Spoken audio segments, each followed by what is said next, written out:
आगे बढ़ेंगे। आपको बताएं कि मॉस्को में पाक रूस तजारती और सरमायाकारी कॉन्फ्रेंस का आगाज़ हो गया है। फोरम से खिताब में पाकिस्तानी सफ़ीर मोहम्मद खालिद जमाली ने कॉन्फ्रेंस इनकाद खुश आइन करार देते हुए कहा है कि इससे दो तरफा तजारत को फ़रोग मिलेगा। उन्होंने कहा कि दोनों ममालिक की तजारत अब तक $1 अरब से तजावुज़ कर चुकी है। It's been a great pleasure to welcome you to the first ever Pakistan-Russia Trade and Investment Forum. The event has been organized in line with the vision of our Prime Minister, His Excellency Mr. Shehbaz Sharif, and President of the Russian Federation, His Excellency Mr. Vladimir Putin.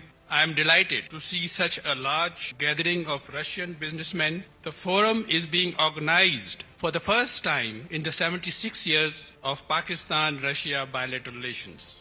This speaks volumes of how far the bilateral relations of our two countries have progressed. Subscribe करें और bell दबाएं ताकि कोई खबर रह न जाए।